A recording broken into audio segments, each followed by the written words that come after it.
My family tried to force me into marrying my dad's best friend's son to merge businesses and save face, but I secretly married the love of my life instead, and now my parents are furious, disowning me, and flooding my phone with endless calls and guilt trips. My family insisted I marry the son of my dad's closest friend. But instead, my boyfriend and I married in secret, and now they're absolutely incensed. My phone has been bombarded with calls, but I just sent them a wedding photo, so there's that. I'm Zara, and I've been with Logan for nearly 2 years. Our paths crossed at our friend Andre's regular game nights, those relaxed gatherings where we'd all bring snacks from the dollar store and lose ourselves for hours in board games. My parents are quite rooted in custom, not the kind of affluence that boasts summer homes or country club memberships, but the sort where my father logs extra hours at his job and my mother meticulously manages household finances. They've always held this family above all perspective, which generally translates to my dad's word being final. Logan and I have maintained a discreet relationship around my family. We weren't exactly concealing it, but we certainly weren't broadcasting it either. He'd attend a few family functions, bringing flowers for my mom which she'd swiftly place in the kitchen rather than the living room, and he'd earnestly attempt to discuss sports with my dad, who typically offered only a curt nod in response. Just yesterday, I arrived for our customary Sunday dinner. Initially, everything felt routine, Mom preparing her renowned pot roast, which she masterfully extends to feed us for days, Dad engrossed in the television, and my sister Vera preoccupied with her phone on the sofa. Then I noticed additional settings at the table. Who else is joining us? I asked Mom, assisting her with the salad. Oh, Warren and Dexter are, she replied. Warren is Dad's closest friend from high school, and they work together. I'm scarcely acquainted with his son, Dexter, beyond knowing he's 27 and also works with them. The meal commenced without incident. Warren appeared with Dexter, who wore a button-up shirt that still bore the sharp folds from the packaging. My mom continually served him the prime cuts of meat, all while casting oddly significant glances my way. Vera kept discreetly prodding me beneath the tabletop, her eyes widening with unspoken knowledge. Then, between mouthfuls of pot roast and Mom's box mix brownies, my dad let out a preparatory cough. Zara, Warren and I have been talking, he began. That unsettling premonition was already stirring in my stomach. You know, the one that signals impending trouble. Dexter here is ready to settle down, Warren interjected, radiating satisfaction as if he'd just unveiled a grand prize. And we thought, what better match than our two families coming together? I almost gasped on my drink. What? It makes perfect sense, my dad continued, not even glancing at me. Warren and I are expanding the business.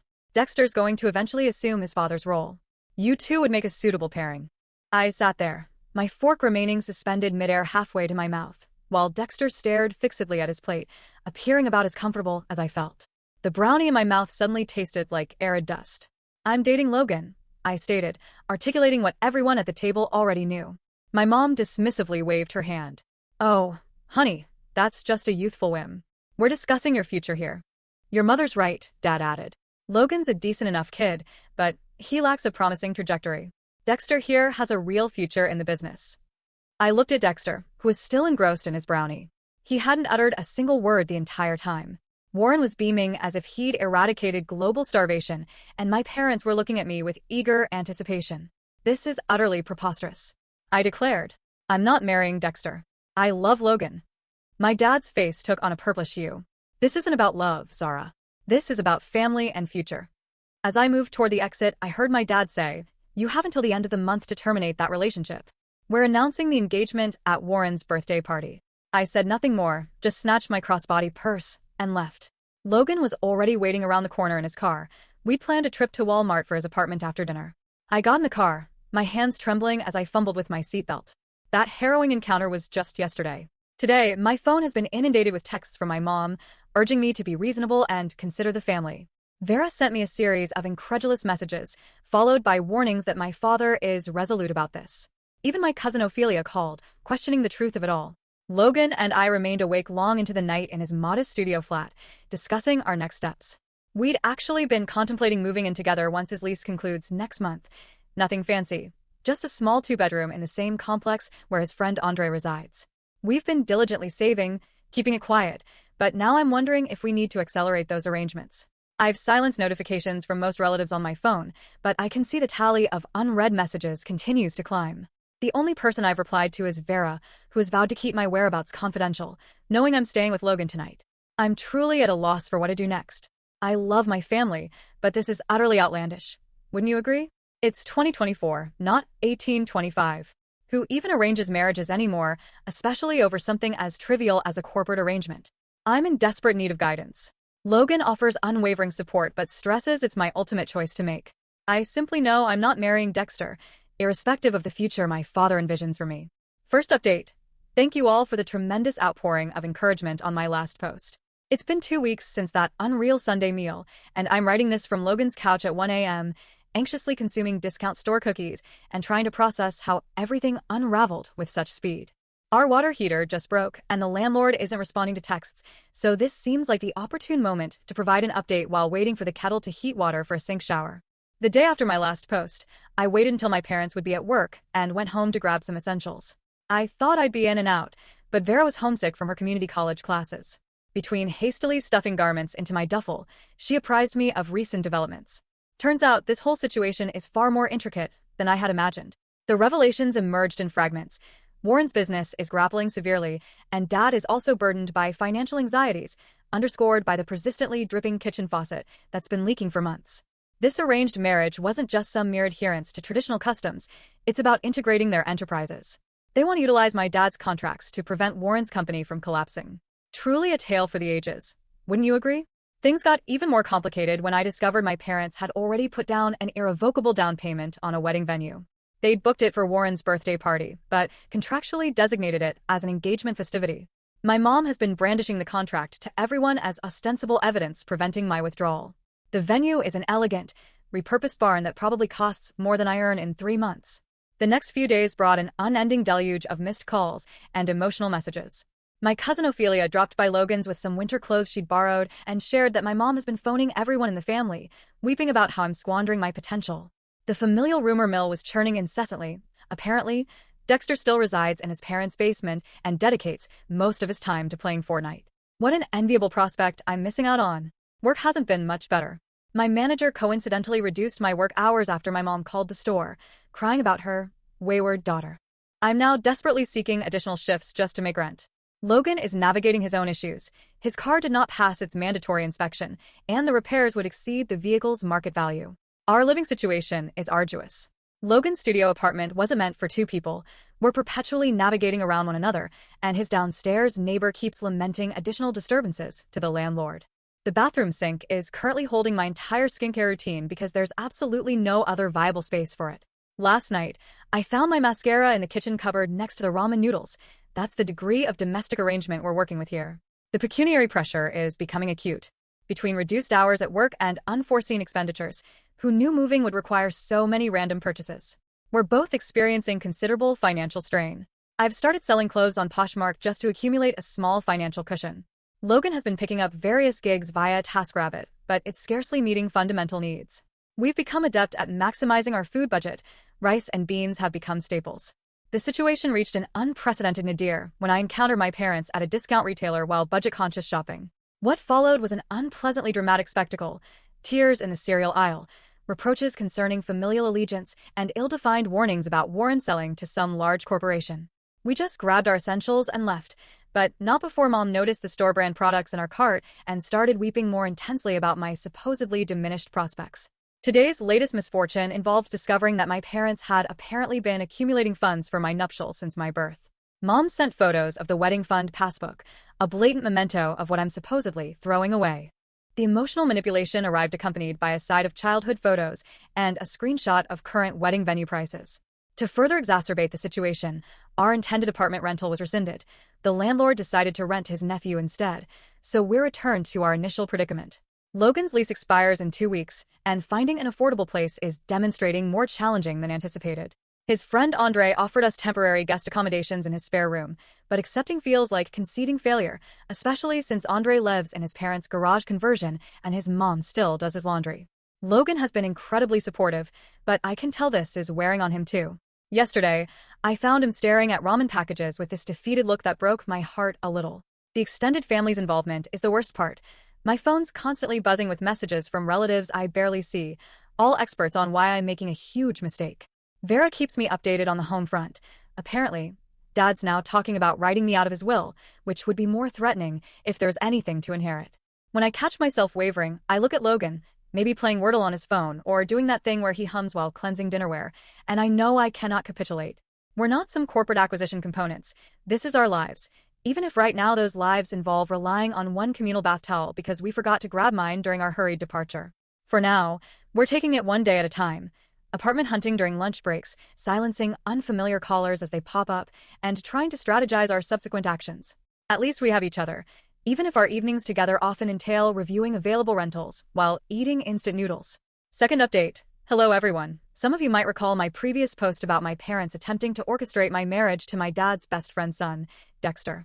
Well, much has transpired in the past week, and I'm currently penning this from a $45 a night motel room, munching on reheated pizza and still clad in my inexpensive Amazon dress. It wasn't precisely the wedding I'd envisioned as a child, but honestly, it was uniquely perfect. The decision to marry in secret came after discovering my parents had begun dispatching pre-engagement party invitations to that elegant barn venue they'd booked. My sister Vera sent me a photo of the invitation. They'd even chosen my future married name and everything. That was the ultimate breaking point. Logan and I had already been discussing matrimony, especially since we'd been cohabiting for the past few weeks. One night, while sharing a humble bowl of instant mac and cheese and observing our neighbor's cat through the window, we've named her Princess, even though she isn't ours. We simply exchanged a glance and understood.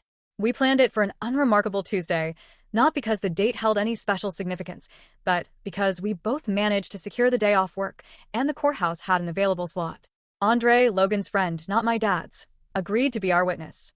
I bought an unadorned white dress from an online retailer that, frankly, appeared more flattering in the product images, and Logan wore his sole presentable button-down shirt, the one devoid of creases. The morning was plagued with mishaps. The fastener on my dress jammed. Logan's car emitted that peculiar sound once more and wouldn't start. We had to take a rideshare to the municipal building, dividing the cost 3 ways with Andre because we're all financially constrained. The driver kept asking why we were dressed up, and we just said we had a court appointment, a legal engagement, technically accurate, right? The nuptials themselves concluded in perhaps 10 minutes. The registrar was consuming her midday meal while processing our paperwork, and there was a guy in the corner desperately completing jury summons paperwork. Hardly a scene from a romance novel, but we couldn't stop beaming like fools. Andre took photos on his phone. Most were out of focus, save for one clear image where Logan and I are just looking at each other and laughing because I nearly fumbled the inexpensive ring we got. We commemorated at a nearby diner, sharing an order of fries and a milkshake because that's what was remaining in our matrimonial fund. Andre firmly offered to cover his own coffee, declaring it his nuptial present to us.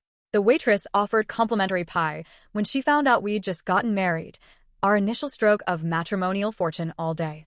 Then came the arduous task of informing others. We decided to do it through a concise Instagram announcement, just that one good photo Andre took with an unassuming caption. So, we went ahead and did a thing. The first response was from Ophelia, merely a series of strong emojis. Then Vera called, both laughing and weeping. She was delighted for us, but apprehensive about the repercussions, and she was justified in her concern. My mom saw the post while at the grocery store. I know this because she phoned me from the grocery store lot, weeping uncontrollably, so hard the parking lot attendant inquired if she required assistance. She kept lamenting about how she'd forever be disgraced at church, and what have I done to our family, and what about the venue deposit? Dad's reaction came through Vera. Apparently, he hurled his phone across the chamber when he saw the post. Warren, his closest friend, promptly drove to their residence. Dexter surprisingly endorsed our Instagram post and even extended congratulations in the comments, which probably did little to alleviate the predicament. The extended family response has been an assortment of astonished Facebook messages, irate texts, and a handful of hushed felicitations. My cousin tagged me in a TikTok about ungrateful offspring, truly a mark of maturity. We're currently maintaining a low profile in this motel because our rental application remains under review and Logan's lease ended yesterday. The room carries the scent of stale tobacco and the wireless internet connection is intermittent, but it's our initial marital residence. We've been viewing miscellaneous YouTube content on Logan's phone and purchasing inexpensive takeaway meals, optimizing our circumstances. The nuptial venue contacted us. It turns out my parents attempted to annul my engagement celebration, but still forfeited the down payment. They're apparently claiming I coerced them into booking it, which is an imaginative rendition of occurrences. Finances remain constrained. We're both taking on additional work hours when we can, and I'm liquidating more items via Poshmark. The apartment we applied for isn't fancy. It's a ground-level one-bedroom with an unusual floor plan and no automatic dishwashing appliance, but it would genuinely be our own. The rental office promised a decision by Friday. Vera has been our primary informant regarding family matters. My mother has ostensibly redecorated my former bedroom, removing all my photographs and personal effects. My father is informing colleagues I'm undergoing a temporary phase. Warren's wife persistently attempts to schedule a family summit to rectify matters. The most peculiar response originated from Dexter personally. He sent me a direct message saying he's actually eased because he can now openly discuss his partner with his father. Apparently, they've been together for over a year, and she is not merely a streamer but also a single mother. Warren would unquestionably disapprove. Logan and I are managing things incrementally. Sometimes I awaken in a state of alarm about everything we've done, but then Logan amuses me by attempting to prepare instant noodles in our motel room's coffee machine, and I remember why I chose this. It's imperfect, yet genuinely ours. Third update. Verity surfaces in the most unforeseen fashion sometimes. In my instance, it arrived via a stack of moisture-compromised documents I discovered while helping Vera clean out our inundated cellar after last week's storm. The basement incident occurred when Vera called, frantic about water infiltration. Mom and Dad were at some church fundraiser, so Logan and I drove over to aid in salvaging what was feasible, relocating cartons to an elevated position. There, I found Dad's old filing cabinet had toppled, papers everywhere, largely saturated. As we were sifting through salvageable items, I made a curious discovery: numerous loan agreements, all bearing Warren's signature, and my father as indemnitor. The dates spanned several years, initially minor loans, progressively larger. The most recent was from just before this whole matrimonial debacle commenced. Some had stamps indicating final notice. Others had payment schedules with indicators of unfulfilled payments. It was like looking at a chronicle of Warren's enterprise's gradual decline. However, the situation took an odd turn. Mixed in with the loan papers were printed emails between Dad and a sizable development firm.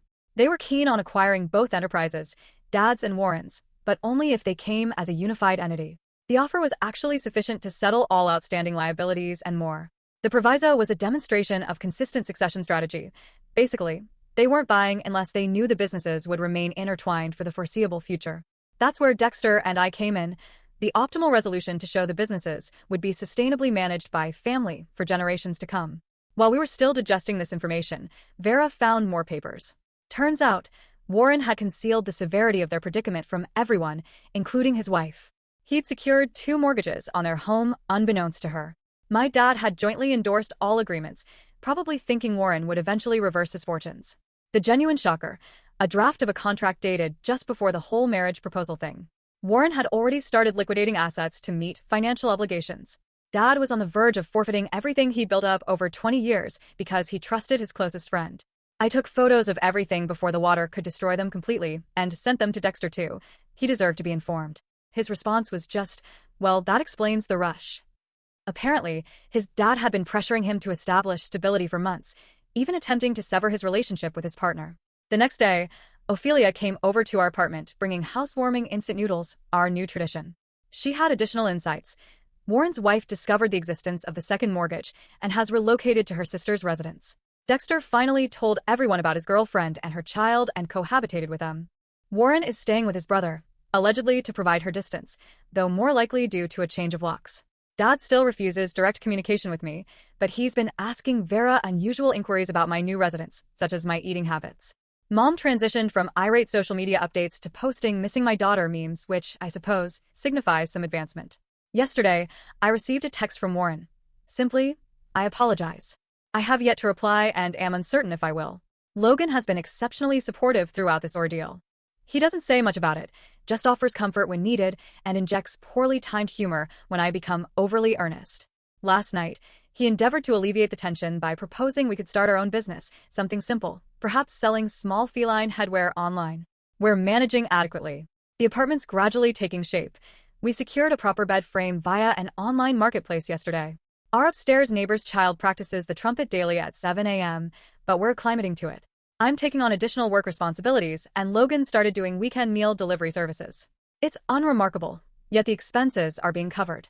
Vera says Dad's been frequenting his garage lately, probably trying to discern his subsequent course of action. The development company withdrew their proposal when the acquisition failed. She overheard my mother confiding in her friend by phone that they may be compelled to sell their home, the one they've lived in since before my birth. A segment of me experiences compunction, even though I know none of this is genuinely my culpability. Conversely, a part of me resents their attempt to leverage my life to resolve their professional difficulties. Predominantly, I'm simply weary of the entire situation. Last update, I had not intended to post another update, but I just experienced the most unreal Thanksgiving gathering, and I thought you all might want to know the ultimate resolution of affairs after the whole orchestrated nuptials debacle. First off, Logan and I are still in our modest flat. We finally acquired a proper bed frame, bidding farewell to the air mattress, and the neighbor kid has transitioned from trumpet to drums, a dubious advancement. The silver lining is we found out our other neighbor works at a furniture outlet, so we got a minimally flawed sofa for next to nothing. It has a peculiar blemish vaguely resembling Danny DeVito if you squint, but it's comfortable. The most significant development transpired approximately 2 months prior. Mom started sending these unusual thinking of you messages, usually late at night when she was watching those sentimental videos on social media. Then she asked if we could meet for coffee. I agreed, mostly because I was weary of evading her at the supermarket. We met at that diner where Logan and I held our marital celebration. She wept into her coffee. I uncomfortably stirred my tea, and somehow we eventually engaged in a genuine dialogue. Turns out, Dad's business scarcely endured. They had to streamline operations, divest equipment, and relocate to a more compact office, but they're persevering. Warren's company did not fare as well. Speaking of Warren, he and his wife are legally parted ways. She ultimately retained the residence. Recall those undisclosed liens? He's still residing with his sibling, who has ostensibly commenced charging him rent. Dexter is faring remarkably well. He moved in with his girlfriend and her child, started broadcasting on Twitch himself, and is generating respectable income from it. His mom told my mom he seems more content than he has been in a long time. He and Logan even occasionally play video games together, which is peculiar, yet somewhat pleasant. Dad required more time to reconcile. The moment of progress occurred when our vehicle malfunctioned once more. Frankly, this contraption is sustained by sheer optimism and adhesive tape at this point. Logan was attempting repairs in the apartment complex parking area when my father simply appeared. Vera had mentioned it to Mom, who mentioned it to Dad, and well, he didn't say much, simply beginning to assist with the car. Now they have this unusual ritual of exchanging car maintenance videos via text. Dad rarely engages in direct conversation with me, but he'll forward Logan links to discounted automotive components, small advancements, I suppose. Thanksgiving truly served as the ultimate trial. Mom had been subtly suggesting for weeks that we attend. I was reticent, but Logan wisely noted the appeal of complimentary sustenance, and we're still on a constrained financial plan, so we went. It was exceedingly uncomfortable. Aunt Alice kept making cutting remarks regarding non-traditional life decisions. Uncle Bob acted as though we were invisible, but Vera and Ophelia masterfully intervened. And Mom actually displayed our wedding photograph on the mantel, directly beside that dreadful 7th-grade school portrait of me with braces and butterfly clips. The unexpected attendee was Warren's former spouse. Apparently, she and Mom maintained their friendship. She brought this delectable sweet potato casserole and spent most of dinner telling everyone about her path of personal enlightenment and her recently adopted pastime. Dad appeared as though he wished to vanish into his mashed potatoes. The true apex was when my cousin Andre, not Logan's friend Andre, mind you, announced his engagement. Everyone immediately started planning this elaborate wedding, discussing locations, floral arrangements, and so forth. Mom met my gaze across the table and subtly winked. Definite progress. Our apartment is still compact, yet we've established it as our abode. The ring eventually discolored my finger green, which I rather appreciate. It complements our aesthetic. Logan's car is still emitting that sound, but we're gradually, very gradually, accumulating funds for a replacement. Employment is just that, nothing thrilling, but we are both managing. Logan started taking some online coursework in computing. I'm contemplating it as well, but for now, my focus is on acquiring additional work shifts whenever possible. Vera visits frequently, often bringing food from my mother. I think she's my mother's informant sometimes, relaying details about our apartment's cleanliness or our vegetable intake, but she also shares anecdotes about Warren and Dexter. His girlfriend's child now addresses him as Papa D.